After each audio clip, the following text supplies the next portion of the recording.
Oh, no. Hang on, sorry. There's no way to go back on that.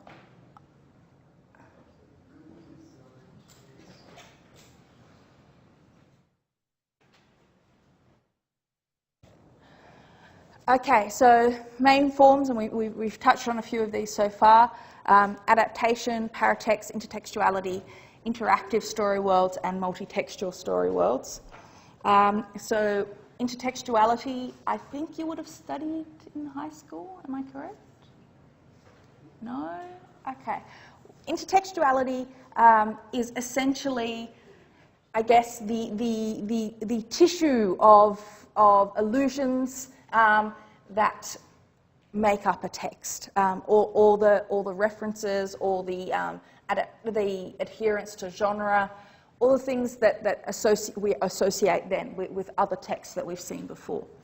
So there are different types of intertextuality. There's obligatory, and I'm doing away with authorial intent here. I'm not looking at the idea that an author may have intended to reference Shakespeare, because whether we get that, rather saying whether that is apparent in the text or not to the reader. You need to know the previous. Optional relies on the viewer, can be understood or not. So some of those shows I mentioned before, you can watch them without watching the other ones, and you will mostly understand what's going on except for some references here and there. Others, you will be a little bit baffled as to what's going on otherwise. And accidental intertextuality, which is mostly based in these sorts of things like genre connections and conventions. So the idea here being that you, the genre, using genre conventions means that you're alluding to a whole bunch of other texts. So in the horror genre, your expectations of what the narrative is, and that people shouldn't run up the stairs or whatever the case may be, is based on the idea that you have seen lots of other texts before. So it's alluding to those texts. So why are intertexts pleasurable to audiences? There are just forms connections and meaning between two words linking them. Yeah. Any examples? Like Dante's Dante's The Divine Comedy has like a lot of references to Greek and Roman mythology. Yep. And other stuff. Yep. So I guess it can create a sense of superiority, that you know those references to ancient texts. It can create a sense of recognition, and it can perform the role of having a shorthand to give readers a bigger picture than something they would otherwise get in a short reference.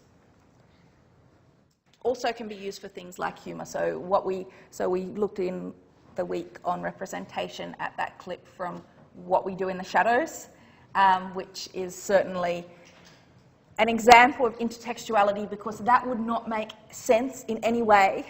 So it's sort of the obligatory. It would not make any sense in any way if you did not know the conventions of vampires and vampire films and so forth, because the humour is based on that.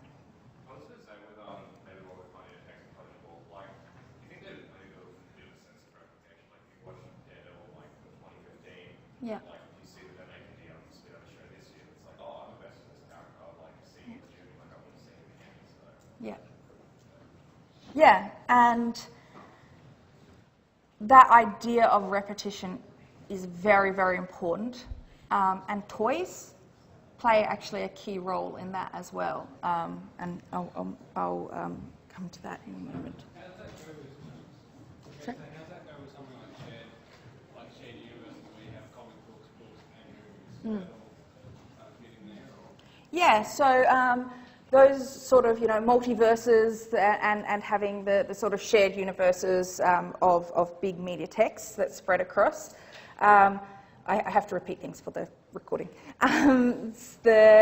They certainly are huge examples of intertextuality because they're all references, like almost all of the text is a reference in that way, because it's referencing, the comic book plus the 2015 movie version plus the other version of it plus the sequel plus the thing about its kid, they're all kind of building into your understanding and your appreciation of the story. When we talk about adaptation, which is probably the form of intertextuality that people are most familiar with, this is the transition of one text to another. This usually occurs across media, but not always. And also remakes, which are becoming all the more popular. I'm thinking the live-action Beauty and the Beast, for example. These are examples of where it's the same text, but it's another version of itself, sometimes quite similar version of itself. So there's different ways to approach adaptation. Probably the most common one is the book was better approach. Now I'm not saying the book is or is not better, but there is certainly this is certainly a key theme, and I was asked by the Library Association to do a debate at their conference a little while ago, a couple of years ago, and they were like, we're doing, the book is better than the film, and we can only get people on the book is better than the film side. We can't get anyone on the other side, so we're looking for someone for the other side. So this may, as one of the elements, one of the many elements, be influenced by the order in which people consume things. People tend to value the thing they consume first more, and then potentially compare the second thing with it. So this is the fidelity approach, that you want to mimic the book as closely as humanly possible, and that will produce a good and faithful adaptation. You will have heard this term, faithful adaptation. Yes? I usually find that once I read a book, I'm excited to see the movie, to see how it compares. Yeah. Once I've seen the movie, I don't really want to go and read the book. Okay. I don't know, it's just like, because once you've seen the movie, you've seen like all the best bits, sort of thing. It's like a compilation of all the good things in the book made into a huge adventure on the screen. Mm-hmm. Mm-hmm. And once they already have those images of what the characters look like, how everything plays out, you can't really use your imagination as much or read the book, because you already have this preconceived idea of what it's supposed to be. It can go both ways. So a key example of that was the enormous sales of Lord of the Rings after the films came out. So there was like a total rebirth, and you will have seen the covers that had the sort of pictures from the movies and so forth. That idea of movie tie-in editions is quite key. But yes, certainly for a lot of people, it's the other way around. Comparative studies, this is what you're referencing, this idea that the main thing you're doing is seeing where they differ and where they are the same. A third way of doing it, and this is my preferred way, is the acknowledgement that storytelling techniques are different in different media. And so there are aspects of them that really shouldn't be the same, because it is more powerful, potentially, in cinema or television to do something visually rather than having big chunks of dialogue, for example. So I guess it's important to take into consideration when thinking about adaptation exactly what different techniques are used and what different genres are used. So We have, I have here some reviews of famous books with faithful film adaptations. So the first one is quite celebratory in a way, in the idea that saying the book and the film feel like identical experiences. And from the first perspective that I was talking about, the fidelity perspective, that is a really good adaptation because it captures the book quite exactly with, you know, some small changes. But here, the first Harry Potter film is critiqued for trying to be too close to the book. Why do you think the director Chris Columbus would try to be as close to the book as possible? Yes? Yes, fans would get very cross, usually.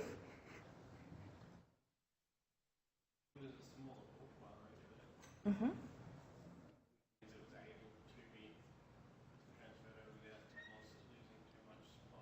Yeah. So the idea is that you want to transfer as much as possible in order to capture it. I guess it's because it's the first one, so you're drawing more heavily on their already created world. Yeah. Sort of give the foundation. Yeah. So it's certainly, it's relying on showing that world both to the new viewer but also the fans. And I think this is a little bit different when you're doing something for something with a lot of really strong fans. You want to be more faithful in your adaptation. If you have a text that is you know, maybe not so popular, not so loved, then you can be a bit more playful in how you adapt and what you do to that text, because you're not sort of tied up in those kinds of expectations. I think because it was also the first one as well. It was the first movie, so they wanted to draw as many people who were already fans into it. And so they tried to be super, super faithful to the book so that it made it like really clear to them, this is Harry Potter, this is what you love. Yes. Potentially then, and I would have to agree with this, not making as good a movie as it could have been on the basis of what makes a good movie, because it's trying to make a good version of a book. You know, what like works in a book won't necessarily work when it's television, you know, because they're like different mediums. Yeah.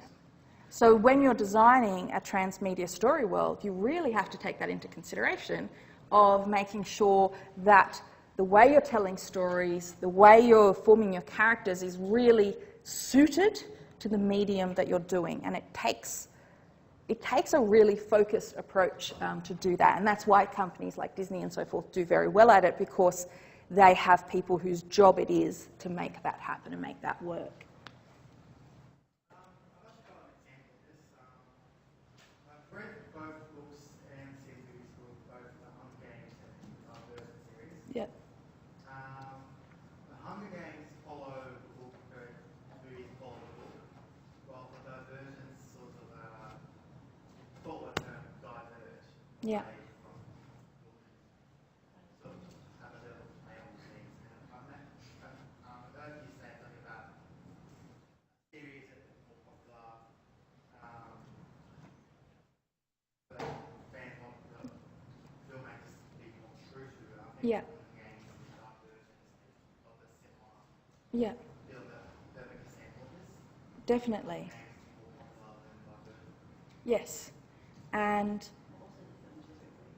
so you've got them both. You've got, particularly I think with the Hunger Games set up, particular expectations from the fans of what they should and shouldn't get. You also have, and I guess this is the interesting thing, if we think about all these sorts of very successful adaptations, things like Game of Thrones, things like Hunger Games and all these Lord of the Rings, all these other kinds of I guess film things. They're all serial. So remember that idea that transmedia works well with the serial. It allows for you to build in that audience, so you can then potentially spend more money on it, make it more glossy, because you know that you're kind of going to be going ahead. Going into anime for a second, with Formula Alchemist, they made the first series before the book was finished. Yeah. So they kept going and they went in a completely different direction.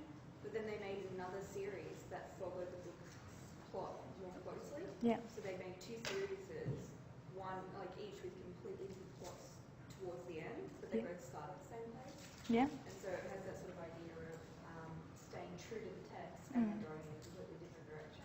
Yeah. But both are still good series.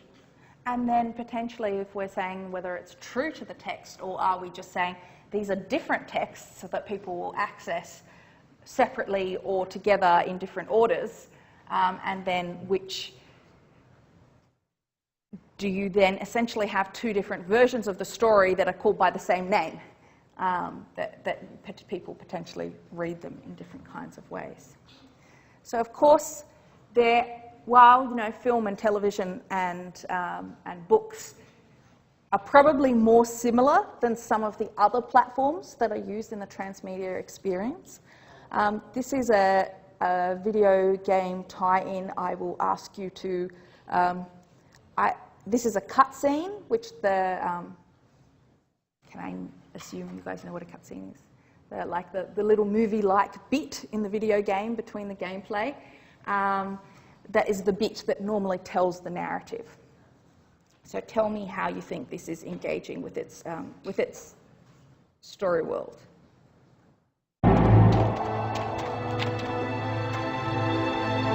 It reads, "Doors of Durin, Lord of Moria, speak friend and enter." It's a riddle. What's the Elvish word for friend? Elna. Oh.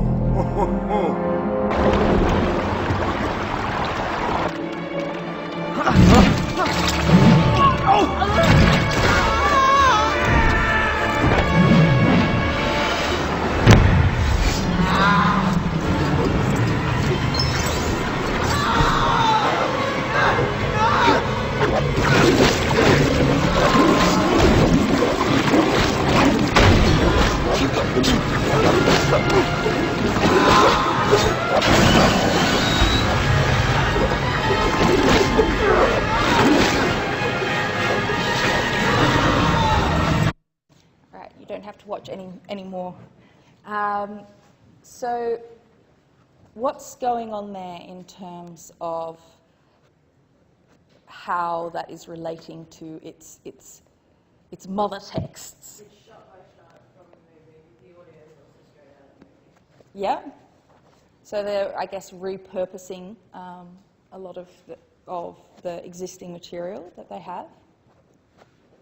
It's a very obvious difference. It's Lego.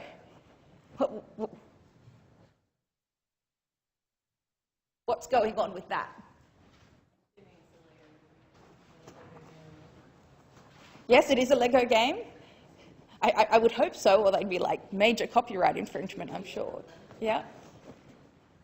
Lego usually does a thing where it likes to make toys from big movies and then make games to promote those toys in a fun and interesting way. Mm-hmm. So the game is pretty much exactly the same as the movie, but usually more comical.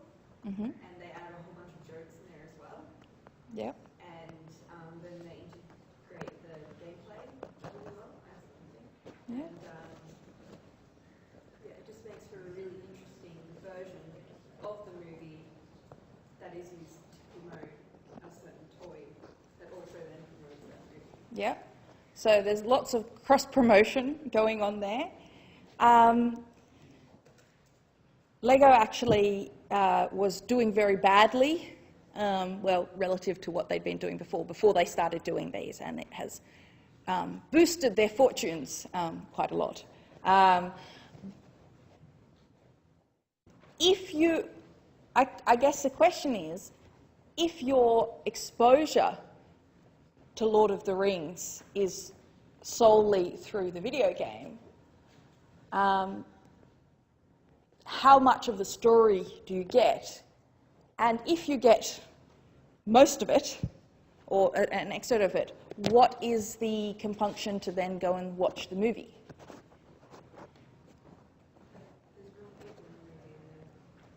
Because it's not This is real people.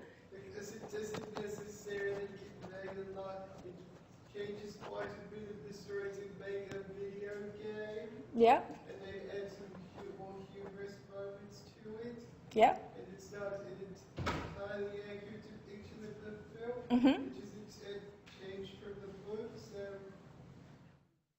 And if you love Lego, if you love Lord of the Rings, the idea is then you'll go and buy Lego Lord of the Rings, and potentially, and maybe you will, and potentially get the repetition. If you're already a fan and you're buying it, you're just getting the same thing again. You're not necessarily getting a different story. You know, is that just contributing to the existing world? It doesn't seem to be really expanding the story world at all. It's very closely following it. So you'll come across this term a few times in film, media, and cultural studies, the idea of paratexts. And these are little texts that surround other bigger texts. So things like a trailer is a paratext.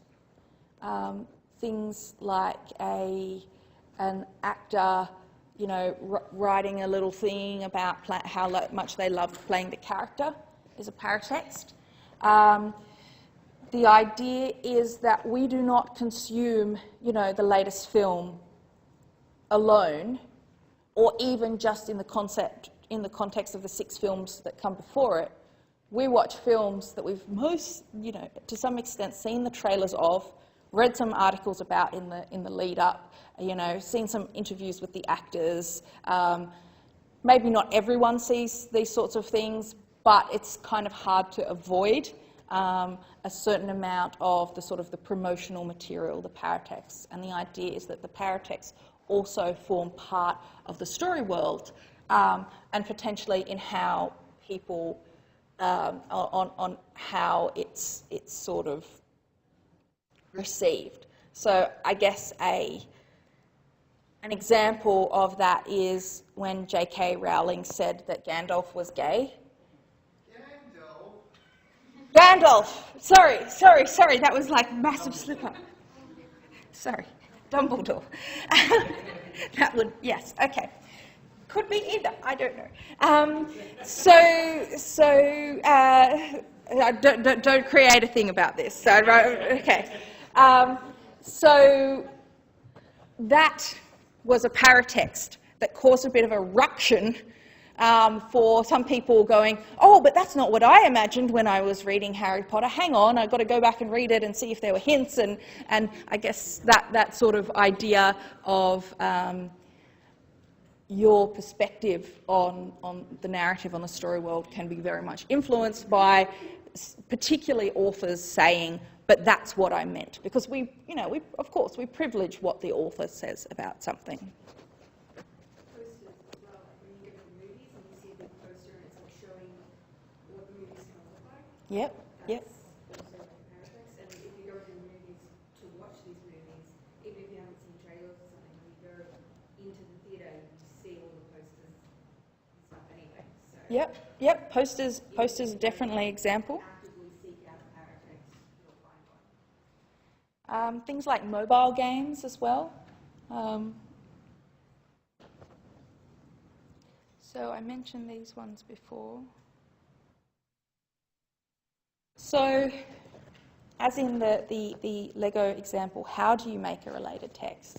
If you're assigned and maybe Pirates of the Caribbean has my most favourite story of any of these ever, is that Bob Iger, who was the biggest exec at Disney at the time, assigned a team to find a way to make movies out of the theme parks and to make transmedia stories out of the theme parks rides.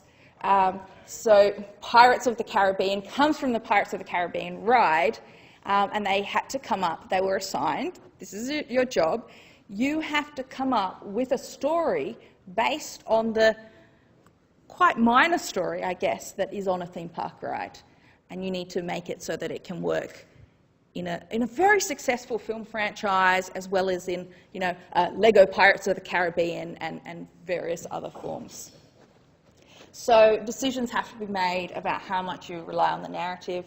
Sometimes it's almost purely relying on the characters. If you've got some good characters, you can sort of bring them through. Though setting can be a key way of creating a related text. And the TV version of Fargo is probably a good example of this. It uses have any of you seen the TV version of Fargo? Or the movie? Yeah? So the TV version, which is quite later, picks up on one small narrative thread from the film, but in a sort of, it's not the biggest element of it.